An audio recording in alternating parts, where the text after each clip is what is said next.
Thank you, Sarah, and thanks everybody for joining us.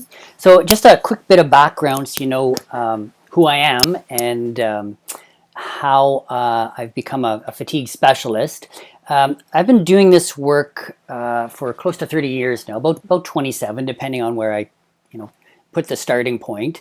I started, as I say in the slide here, started my life in this world back in the clinical and applied setting. So working in sleep disorder centers, sleep laboratories in both research, applied, and clinical means. And from there, moved into a role with the Transportation Safety Board of Canada. I was their fatigue specialist for close to 10 years. And then went back to the private world back in 2012 to try and work with progressive organizations like BGC to see if I could help from the inside rather than from the governmental side pushing inward. Try and work within organizations, and lo and behold, I found quite a few clients who are willing to take on the challenge of managing fatigue differently. And then throughout that 27 to 30 years, had quite a bit of fun being interviewed on a number of different pretty interesting news programs. One of the most favorite times was being interviewed on W5 as being one of their featured guests. That was pretty fun as well. Okay, we are going to be talking about sleep and fatigue today. And what I thought we'd do to start things off is assess your fatigue level. So what I'd like you to do is find a pen, a pencil, and a slip of paper. And I'd like you to record a few numbers. What I'm going to do is I'm going to describe a situation to you. And within that situation, what I'd like you to do is, or pretend you're in that situation. And if you are in that situation, try and figure out or rate how likely you would doze off or fall asleep. But don't answer it as to how you're feeling right now, because right now you might be more tired, more fatigued than normal, or you might be more alert than normal. So think back to how you felt in, say, the last 2 to 3 weeks, and do your rating that way. Okay? And the rating scale you see on the screen here, 0, 1, 2, or 3. Okay, so the first situation is you are sitting down and reading. Reading perhaps some boring material, and average it out across the day as well. So during the day, not during the night. 0, 1, 2, or 3, and write down your number. Of course, 0 is never doze off, and 3 is the highest chance of dozing off. Next one, you're sitting down and watching television. 0, 1, 2, or 3, and again, average it out across the day and across the last 2 to 3 weeks. Next one, you're in a public place, like a meeting at BGC, a movie theater, or those big comfortable chairs in the large shopping malls. They've got the seats where you can sit and wait for your co-shopper. So you're sitting there. What's the likelihood you would fall asleep then? Okay. Next one, you are a passenger in a car, and you've been driving along for about an hour without a break. The caveat or the condition here is you have to be comfortable with the driver. So you're not white knuckling it as a passenger. You're comfortable with the driver. In that situation, what's the likelihood you would fall asleep? 0, 1, 2, or 3. And then the next one is lying down to rest in the afternoon when circumstances permit. So you've got some free time. There's no stress there. You can try and take a nap. What's the likelihood you would then doze off? Next one, you're sitting down and talking to somebody. The condition here is you have to enjoy the person. So you want to be engaged. You want to stay in that conversation. What's the likelihood you would fall asleep then? Okay. Next situation, sitting down quietly after lunch, not really doing anything, but you haven't had any alcohol at lunch. No beer, no spirits, no wine. What's the likelihood you would fall asleep then? Okay. Next one, you're not the passenger now. Now you're the driver. What's the likelihood you would fall asleep when you've stopped for a few minutes in traffic? So you've hit a traffic snarl, you've hit some construction, and you're just sitting there. You're not moving. What's the likelihood you would fall asleep at that point? Okay. Now what I'd like you to do is total up your score. Now I'm not going to give you the scoring key just yet. So we pretend that the computer is crunching your numbers, and it's probably going to take about 40 minutes to get you that number. But figure out your number, and I'll tell you what it means at the end. What I just had you do was what's known as the Epworth Sleepiness Scale. It's a validated instrument that we use to measure a specific type of fatigue. It's used in the clinical setting to distinguish between this specific type of fatigue, which is called sleep-related fatigue, and other types of fatigue. So somebody who has other types of fatigue wouldn't score high on this questionnaire. We also use it in organizational settings to monitor the fatigue levels of work groups, of the whole organization in general. And these are average fatigue levels. So remember the instructions I gave were kind of average it out across the last couple of weeks, last 3 weeks. Same thing when we use it in organizations. You can't say that the whole organization is at this fatigue level. All you can say is on average, this is the fatigue level that we're at. I use it as a good pre and post test instrument. So I'll administer this test to a work group, get the average fatigue score. We do some sort of intervention, provide some training, maybe a lunch and learn like this one. And then we come back a couple weeks later, maybe a month later, and test again and see, have people put any of the teachings into place? Has it helped at all? Okay. So Epworth Sleepiness Scale measures what I call sleep-related fatigue. This type of fatigue, when we use this term, we're using it as a synonym for sleepiness. And by sleepiness, I mean the range of physiological states that starts from being wide awake, perfectly awake and alert, to being fully asleep. Now, the interesting thing about sleep-related fatigue is it's pretty easy to tell when you're wide awake. Think of the last time you had just a little bit too much caffeine. That's wide awake. You know you're wide awake. On the other end of the spectrum, it's pretty easy to tell when you're extremely fatigued because you can no longer maintain your state of consciousness, as we say. It's called state instability. Your head is bobbing up and down, your eyelids are closing, your neck muscles are relaxing. The challenge is knowing when you're in that middle range of fatigue because there's no overt signs that you're fatigued. Okay? So the learning point here is that you can't wait to take action until you're extremely fatigued. You have to think about this moderate level of fatigue, this middle range of fatigue, because this is where your performance already starts to drop, starts to falter. Okay? Sleep-related fatigue also signals a biological need. I like to get people to think of it as hunger. So hunger signals that your brain and body need something. What does it need? And it needs food. So there's really only one solution to hunger, and that's to eat. Same thing with fatigue. It's signaling that your brain and body need something. There's a biological need there that hasn't been met, and that need is sleep, quality or quantity, or both of sleep. So the only true solution for fatigue is to sleep. Everything else is a patchwork or a masking of fatigue. Okay? So that's another good point to keep in mind. We use the term sleep-related fatigue to distinguish it from a number of other types of fatigue that we all experience, but it can be easily confused with.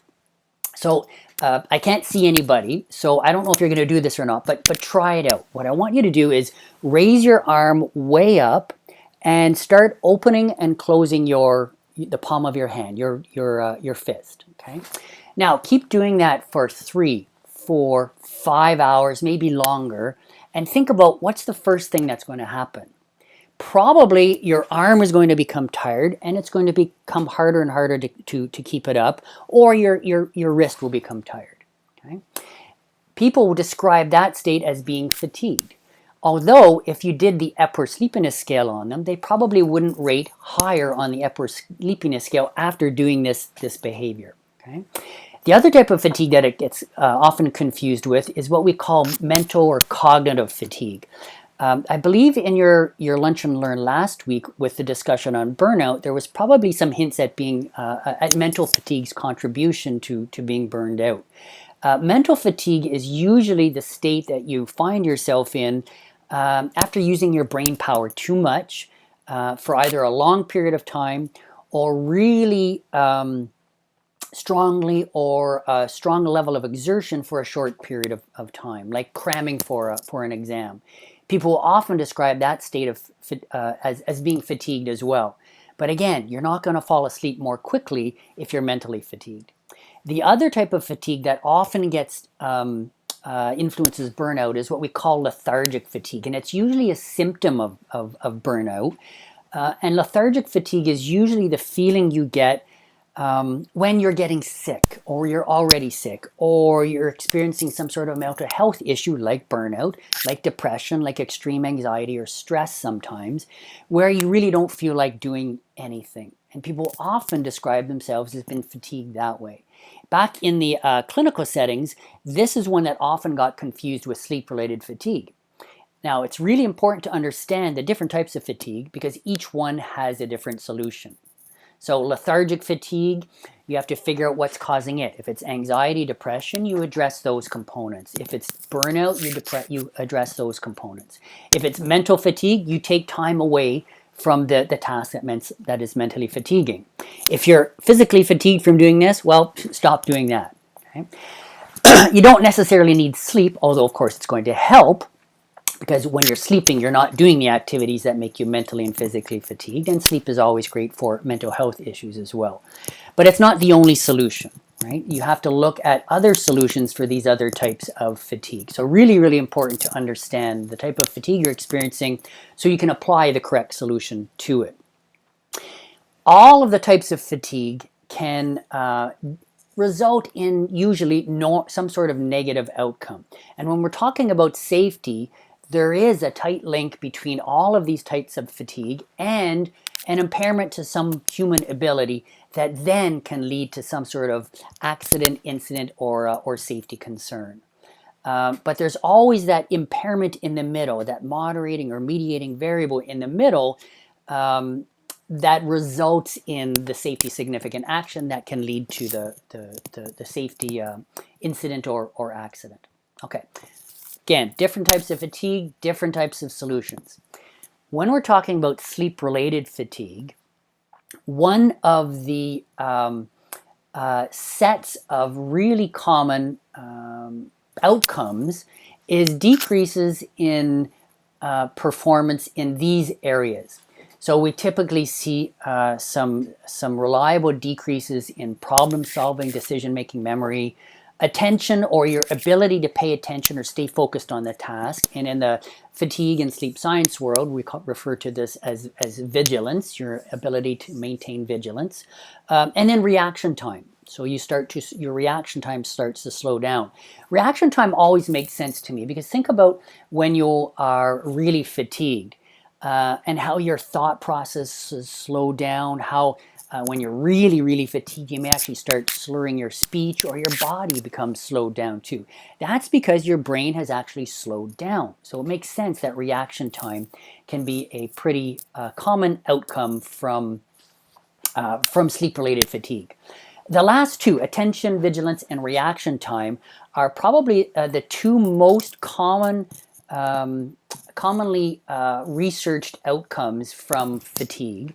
So let me tell you a little bit about some of the findings that we get from fatigue research. Okay?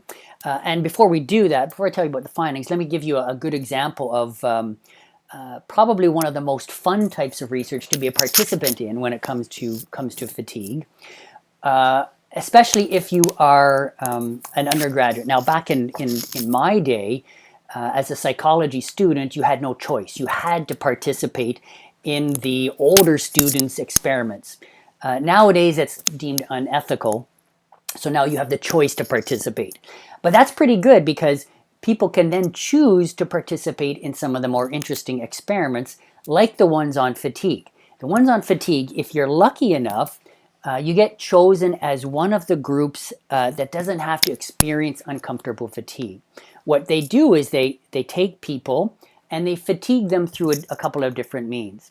They either shorten their sleep, deprive their sleep, that is. So if the person is an 8-hour sleeper, they'll drop them down to 6 hours, maybe 4 hours, maybe 3 hours even, and then see how they perform.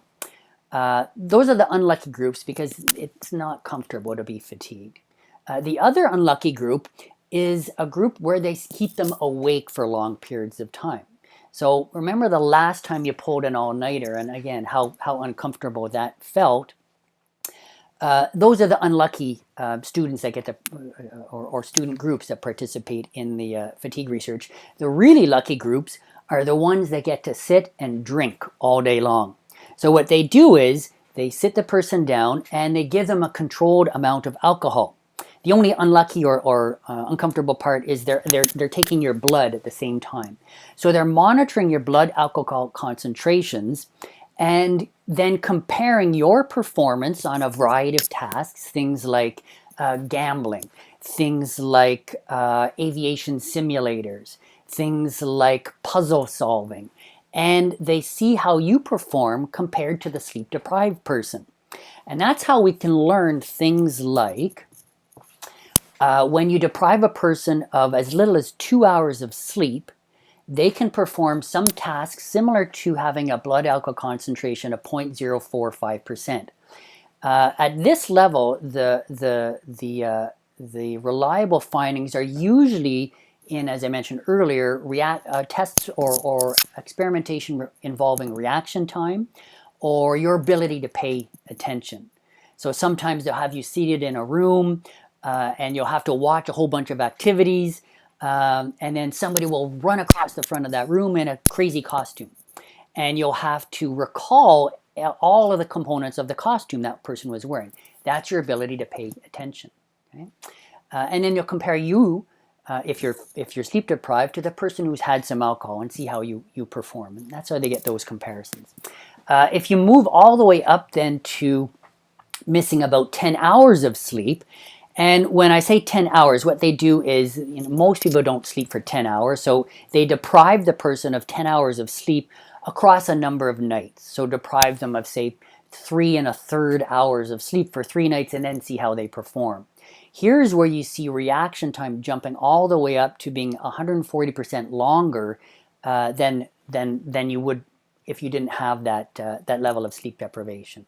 And then again, going back up to the other finding, if you miss about 4 hours of sleep across 1 or 2 nights, your performance can be very similar to somebody who's way above the legal intoxication level for most provinces in Canada, which is 0.05%. In some provinces, it's still considered the legal warn range. So you have your license temporarily suspended, but not yanked away. So you wouldn't want to be operating heavy machinery, making any critical decisions at that level of alcohol intoxication. And if your performance is very similar when you're fatigued, you probably don't want to be doing the same activities when you're at that level of fatigue. So those are the sleep deprivation studies. You see very similar ones with people who stay awake for long periods of time. One of the most robust findings in this research paradigm when you're comparing alcohol to fatigue outcomes is that right around 17, 18 hours, you see performance reliably drop. And by reliably drop, I mean many aspects of your performance are around what you'd see in somebody who has a blood alcohol concentration of 0.05%. To put that into context, that's a 180-pound man consuming 4 beer in about 3 hours. So you'd feel the effects of that alcohol, you'd feel the effects of fatigue quite likely at that level as well. Bump it up another hour or so and you see some pretty reliable drops in problem solving. Now this is for people who are staying awake during the day. It accumulates, or the performance decrements happen much more quickly when you're staying awake at night. And that doesn't matter whether or not you've had a great day of sleep or not. They still accumulate more quickly. So night duties are always a bit more risky than day duties. Okay? So let's talk a little bit about how you become fatigued. Well, I pointed out 2 different ways already.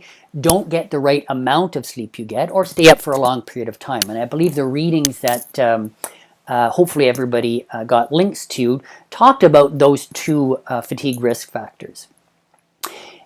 The best way to become fatigued is to disrupt your normal biological need for sleep by getting inadequate either quality or quantity or both of sleep.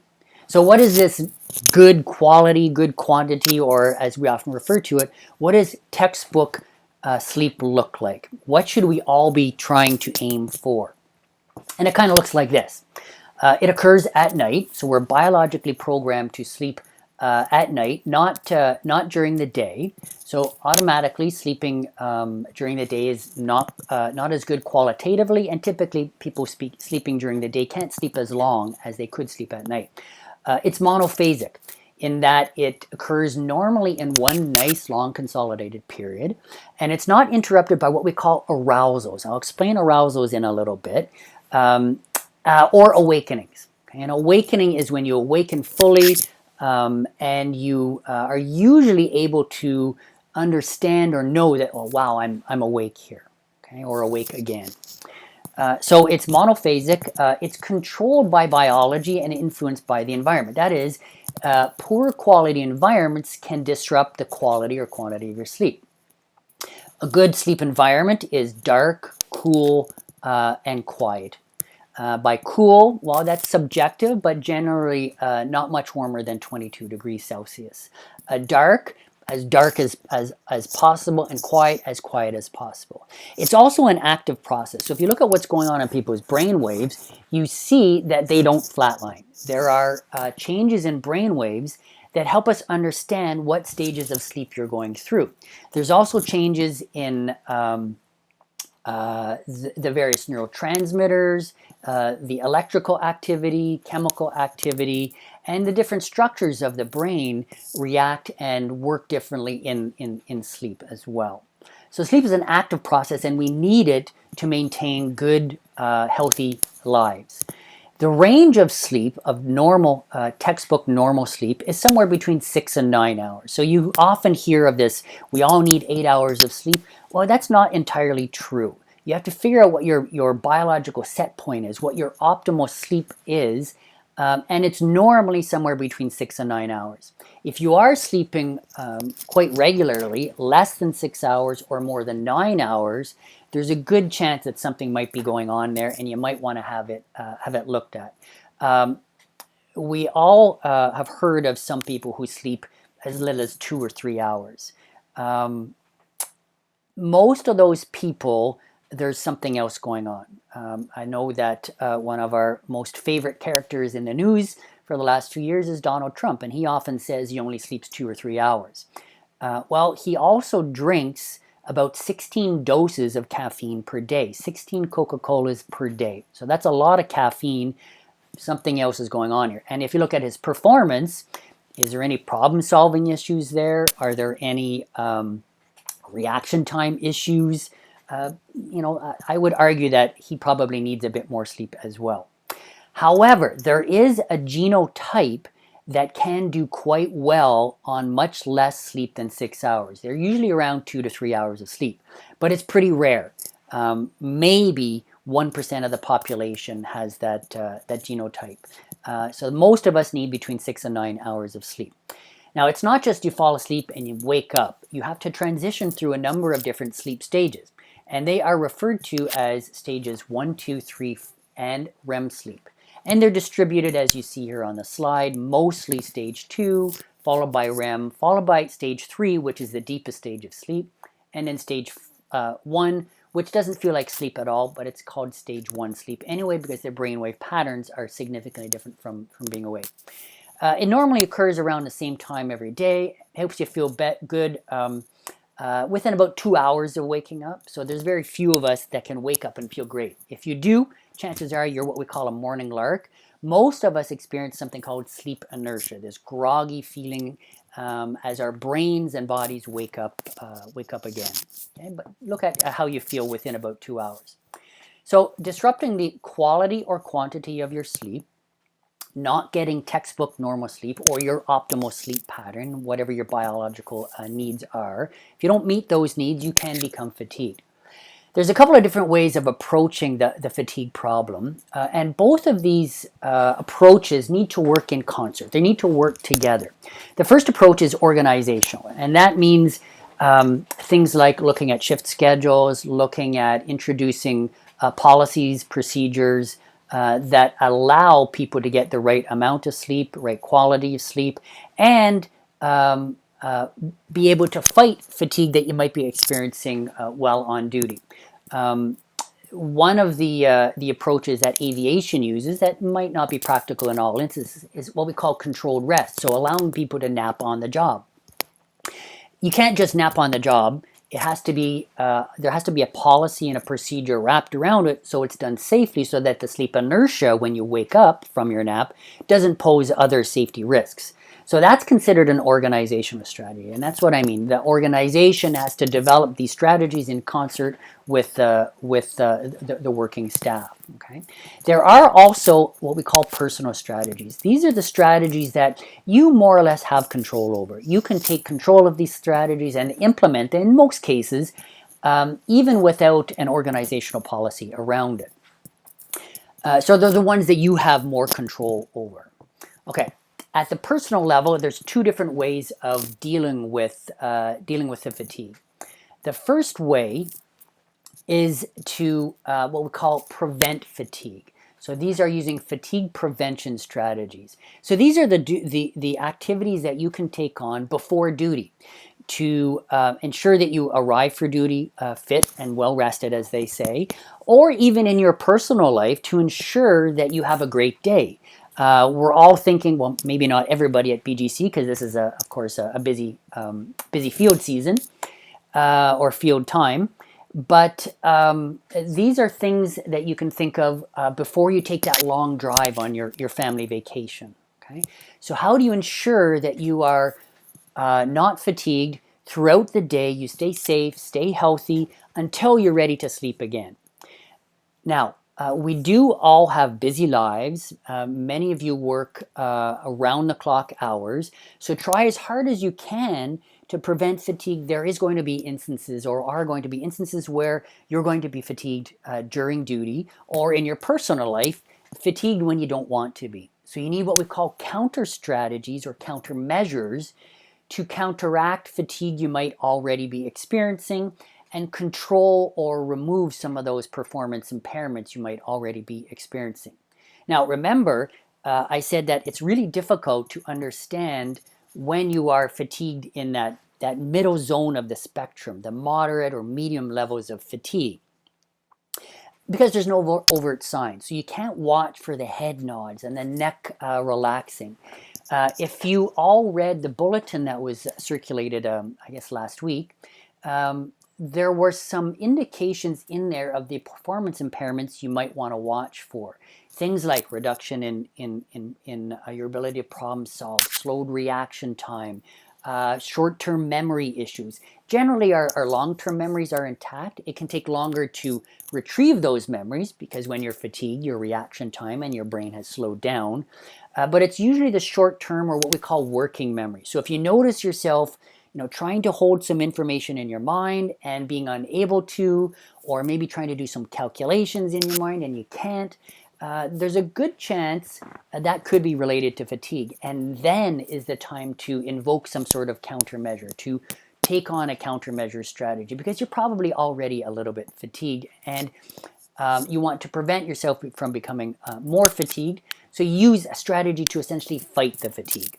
So preventing it in the first place, or fighting it when you are already experiencing it. Two great strategies. So let me tell you a couple of strategies within each of those categories.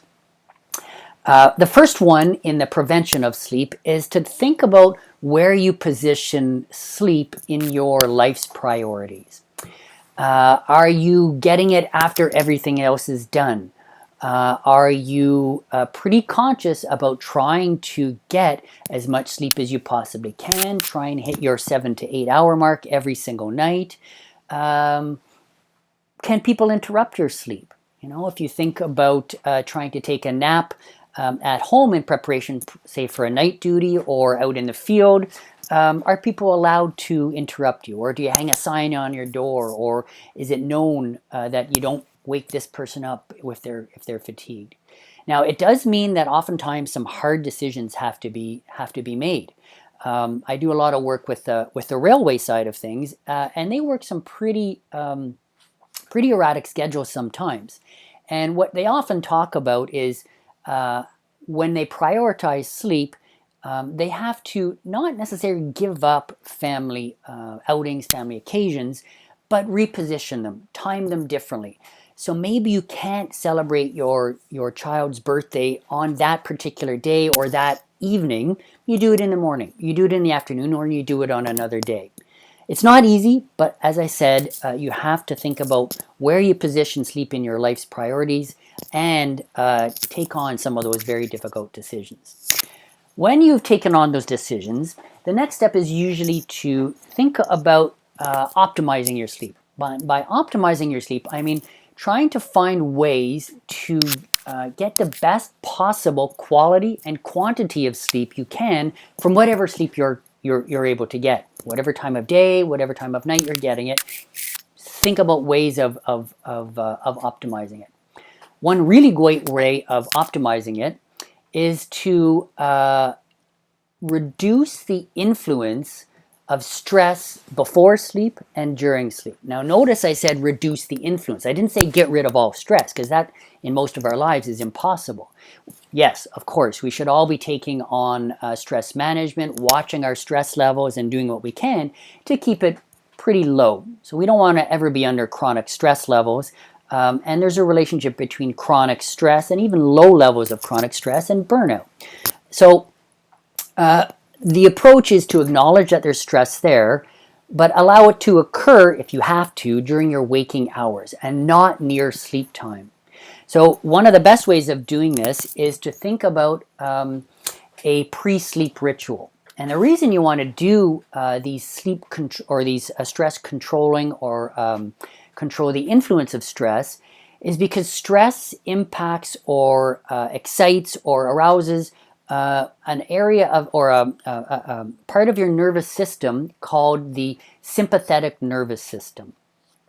Sympathetic is the stress system. It's the fight or flight system of your autonomic nervous system, and you don't have any control over it normally, unless you do some pretty strong mental work on it. It's pretty hard to control things like your respiration, your breathing, your blood pressure with just brain power, because it's part of what we call the autonomic system. It reacts automatically. Okay, and again, stress invokes sympathetic nervous system responses, and the way your brain is set up is the autonomic system is divided into the parasympathetic and the sympathetic, and only one can be working or active or aroused at the same time. That means if you've got a lot of sympathetic arousal, the parasympathetic system, which controls your, as they call it, the rest and digest or the relaxation side of things, can't help you, can't work.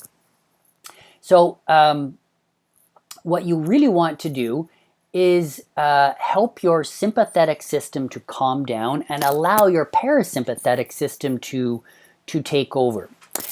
So again, stress is the enemy of sleep. Before I get into the ritual, just want to get you to think about the last time you were really stressed and what it did to your sleep. So for most of us, it can make it difficult to fall asleep, right? You lie there, you toss and turn, but whatever you're stressed about is on your mind, and you can't kick it out. That's called a cognitive intrusion, by the way. You can't get rid of it. So it makes it difficult to fall asleep, and often can wake you up in the middle of the night or before your alarm, and you start thinking about that stressor, or because sympathetic arousal is so high, it just is almost impossible to fall asleep. So that can affect the quality of your sleep, but it can also affect the quantity. So if you are having trouble falling asleep, it can shorten the amount of available sleep for you. Okay, and I just noticed what we should have here. I'm going to fix it right now so you see my little error. It should be quantity up front here and quality down below. Okay, so quality of sleep. Let me just make sure so you all see that properly. There we go. So quantity of sleep makes it difficult to fall asleep and stay asleep, so it shortens your time. Quality disrupts the architecture of your sleep and causes arousals, which is the term I mentioned at the beginning. So here we have a picture of a polysomnogram from two different people. On the top square, what you see is a person who is not stressed. The two top lines are brain waves. And what I want you to notice is For the most part, they're pretty uniform. You see pretty high amplitude, that is, the brain waves are high, and not a lot of really fast, low-level squiggly lines, which indicates stress. In the lower picture, the first, the 5 or 6 black lines here is from a stressed person, and it's their brainwaves. What you see is bursts of activity, and hopefully you can see my cursor. If not, it's where the lines are pointing vertically upward. These are what are called arousals. So this is where the brain gets bumped from from deeper sleep up into lighter sleep, or into wakefulness for a brief second or two. You don't notice you're awake, but your sleep has now been disturbed. The more often you get bumped up into lighter sleep, you have one of these arousals, the less you're going to have the sleep you need. That is the deep sleep, followed by stage 2, followed by REM sleep. Okay, so stage 2 we get most of, followed by REM sleep, followed by deep sleep, and you want to get that correct distribution of sleep stages in spite of still being able to get 8 hours of sleep or 6 hours of sleep. So this is where you can have people who say that, I sleep for 8 hours in a row and I still wake up feeling fatigued. If you look at what's going on in their sleep, there's a pretty good chance they're not getting the 30% REM sleep that they need, the 40 to 50% stage 2 that they need, and the 10 to 20% of stage 3 that they need, because of these arousals, and they wake up feeling fatigued. So that's a disruption to quality of the sleep, and stress can do that for us. So going back to the idea of a pre-sleep ritual. A pre-sleep ritual, you're probably doing many of these behaviors already. Think about the activities that you're doing before bed. Some of them are probably pretty consistent. Most of us get cleaned up a little bit, or we brush our teeth, or we take a shower, and then we hop into bed. But what I'd like you to do is be a bit more conscious of the actual behaviors you're doing as a component of this pre-sleep ritual. A longer ritual is better. So we try and get people to aim for 45, maybe even 60-minute rituals. Sometimes that's not possible. So if you're going to do it shorter, be really conscious of the activities that you do and make sure they're all quite relaxing. So let me give you an example of what I do, and I'll highlight a few points in the ritual, because it's a pretty decent one, apart from one little thing I do wrong. Okay, so the first thing I do when I'm ready for bed is I take our 2 little chihuahuas, I stuff them in their houses, give them a couple of treats, cover them with a blanket, and I let them go to bed. Then I walk around the house, turn off all the lights, I lock all the doors, and then I turn on the alarm. Then I go up to my bathroom, I get cleaned up, maybe take a shower, brush my teeth, get my pajamas on, and as I'm doing that, I toss the cat a couple little treats, get him ready for bed.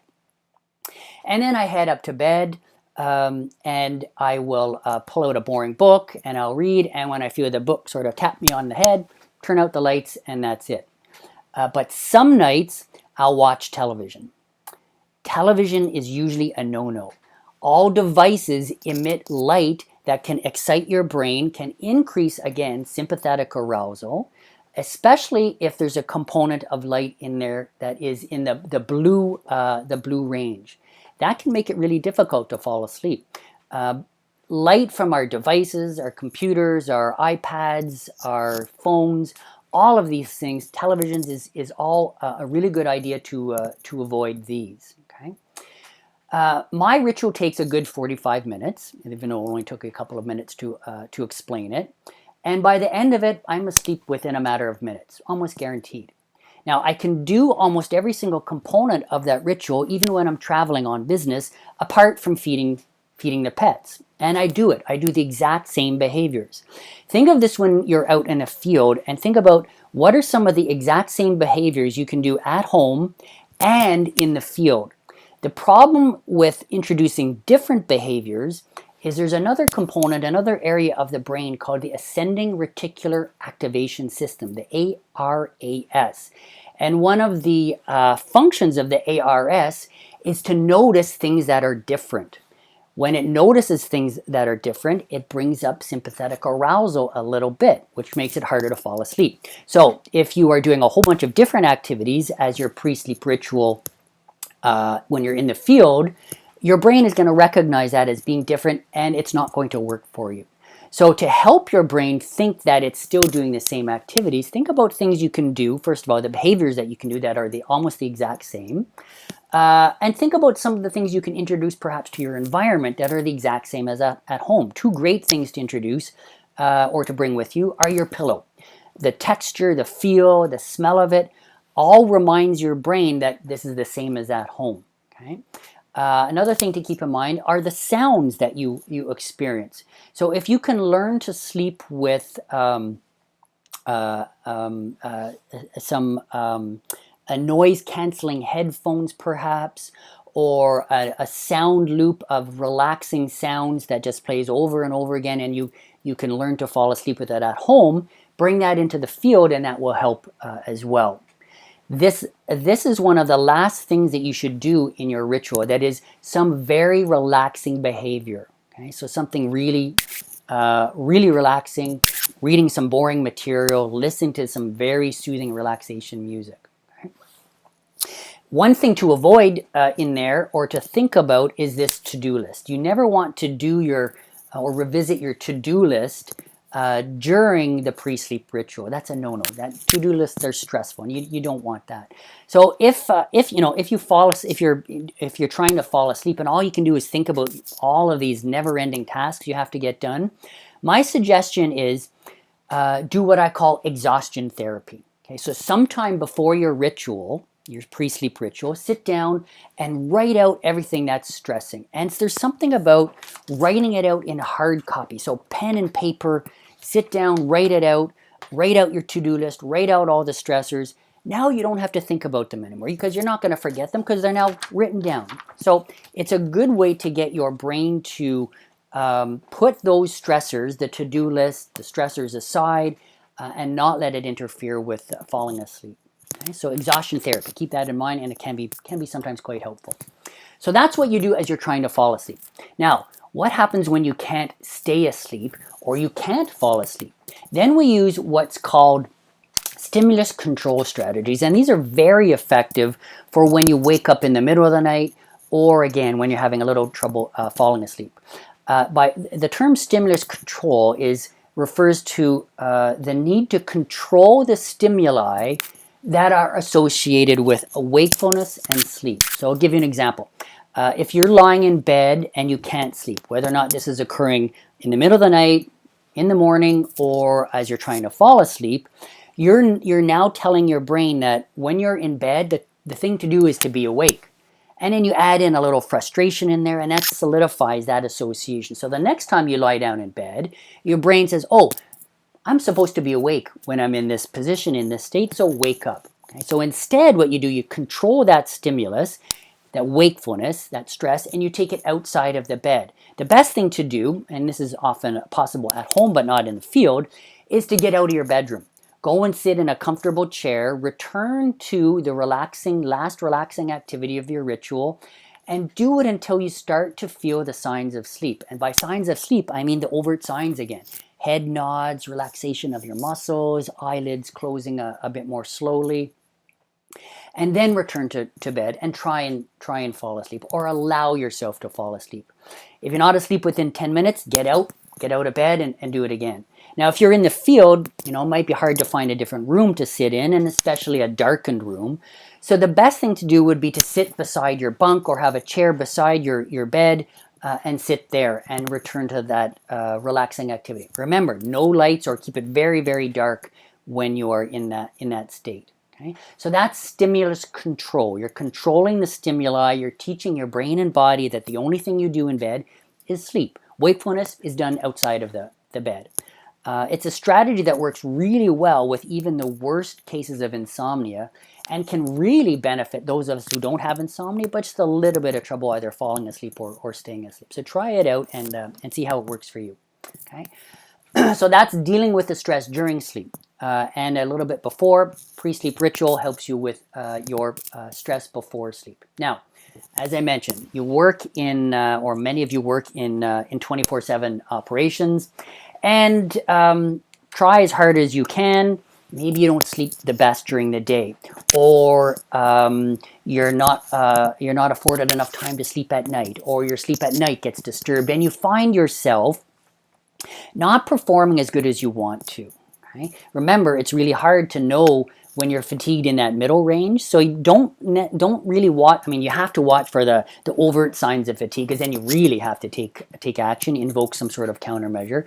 But watch for your performance just to drop a little bit, and think back to your sleep. Was there poor quality or quantity? Okay, there might have been. Now it's time to invoke a fatigue countermeasure, because there's a pretty good chance that the performance impairment or decrease in performance I'm experiencing is probably related to fatigue.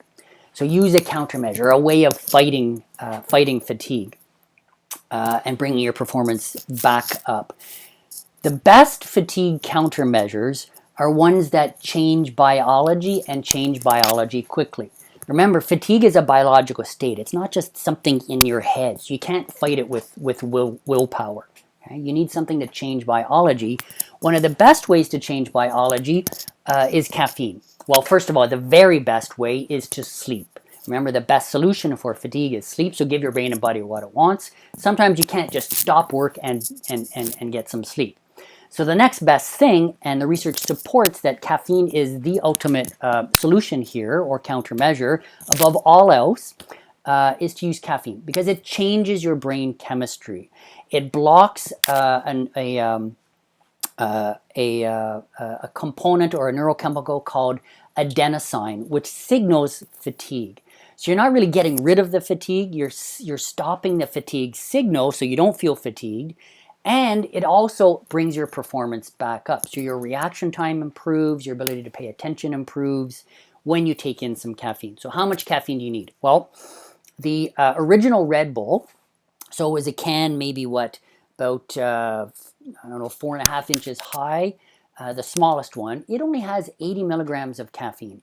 And for some people, that's enough. If you're down around the range of having only one cup of coffee during your morning, one Red Bull might be enough. In some people, you might need to bring it up to 2.5 Red Bulls, so about 200 milligrams of caffeine. Now, caffeine doesn't hit you right away. It takes a bit of time to take effect, for its full effect, and for your performance to come back up. So what the suggestion I put forward always is because you might have noticed your performance dropping, and if you're in a safety critical situation, stop doing the safety critical activity. Take your caffeine, allow it to take its effect, and in some people this can take upwards of 45 minutes. So you might want to do some other work and then return to the safety critical activity after the caffeine has helped you out. It should last 3 to 4 hours, but in some people it can last a lot longer if you are caffeine sensitive, which means you've got to think about when you want to sleep again. In general, if you've got about a 10 or 12 hour duty, you might be able to squeeze in 2 doses. One near the beginning of the duty and one a few hours in, typically around 2-3 in the morning, providing you're not trying to sleep within 4 or 5 hours. Okay. So factor in your next sleep period. Never exceed 400 milligrams in one dose. That can cause some serious heart issues, and try and stay down below about 400 milligrams per day even. And then try not to repeat, or the recommendation is don't repeat a dose within about 4 hours, 3 to 4 hours. Okay, so that's caffeine. There are other things we call countermeasures. Research shows that they're not that effective. So things like vigorous movement, things like exercise, things like talking, things like trying to engage your mind. These are generally only effective while you're doing them. And the more fatigued you are, the less effective they are. That's why I always propose caffeine as the #1 fatigue countermeasure. It's not to say the other ones don't have a place, but please try to use the caffeine first and then think about the other countermeasures. Okay? Now, let's return back to your Epworth Sleepiness Scale and see how well you did.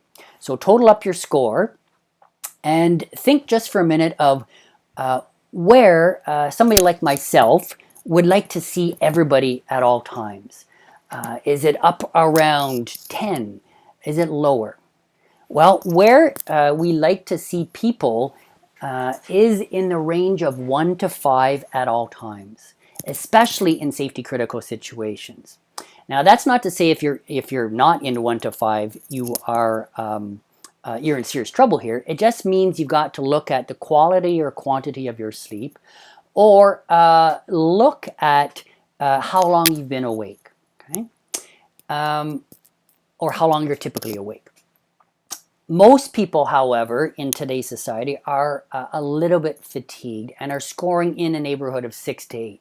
Now, just because that's the average score, it doesn't mean it's good. What it means is there's still room for improvement here from a sleep quality and sleep quantity perspective. If you're scoring up around 9 or higher, then it might be time to talk to your doctor, or if you want, you can always contact me and we can have a quick chat about it, because there's probably something else going on, and the longer you live in that state, the worse the consequences can be, both from a health and a safety perspective. Okay? So that's the information I wanted to give you. We are almost into the hour mark, so I will take some questions now if you wish, and I do have some more time. So if you don't want to pose your question to the whole audience here, and you want to talk to me one-on-one, my phone number is there. So I'll be on the phone or near the phone for about a half an hour after this session. If you want to chat with me, feel free. And be happy to chat with you and take questions now if anybody has any. You're welcome.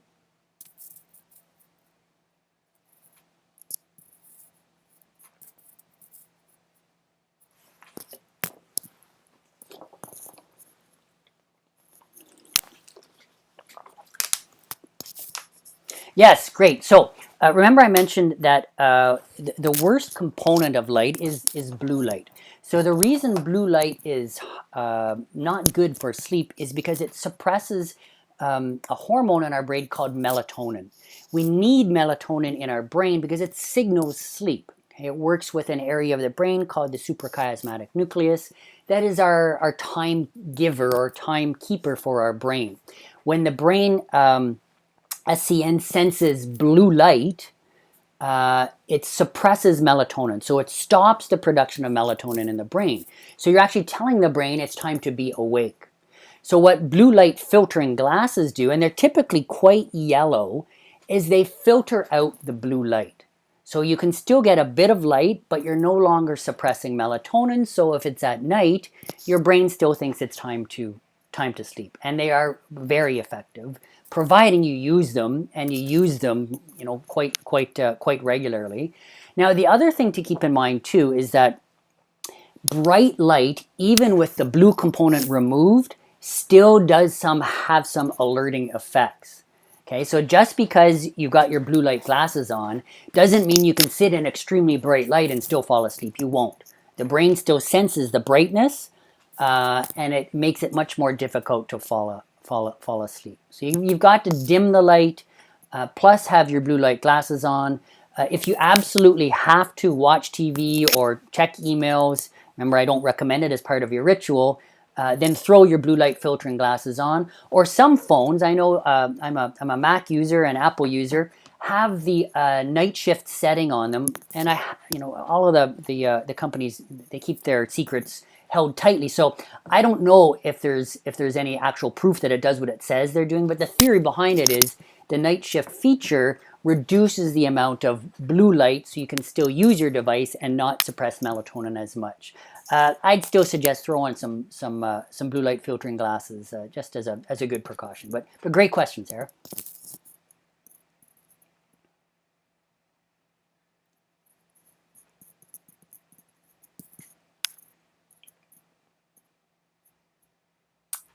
Very, very good. So there's a sort of a funny saying we have in the clinical world that if you don't have a sleep problem, but your bed partner does, you still have a sleep problem. It's called spousal arousal disorder because it is a cognitive disruptor or cognitive intrusion, yes.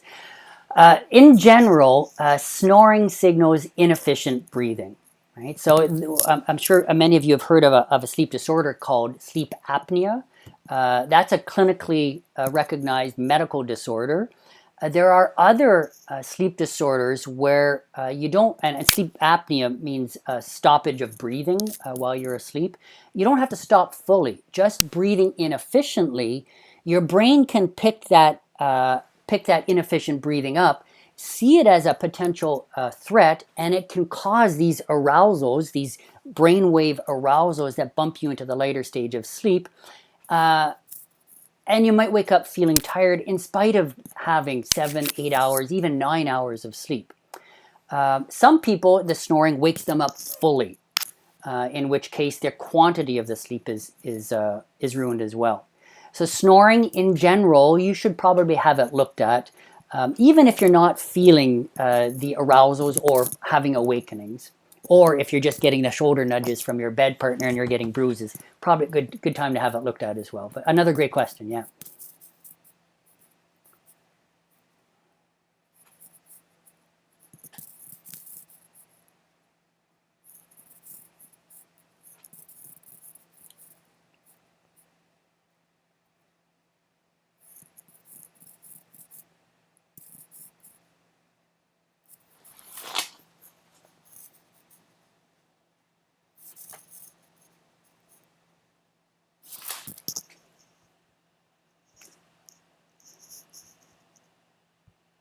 Thank you, everybody, and make sure you get your sleep. And I'm around if you need me.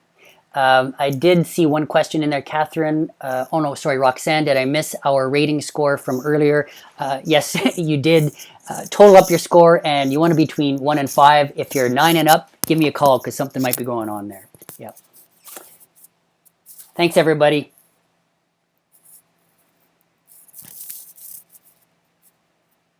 Thank you.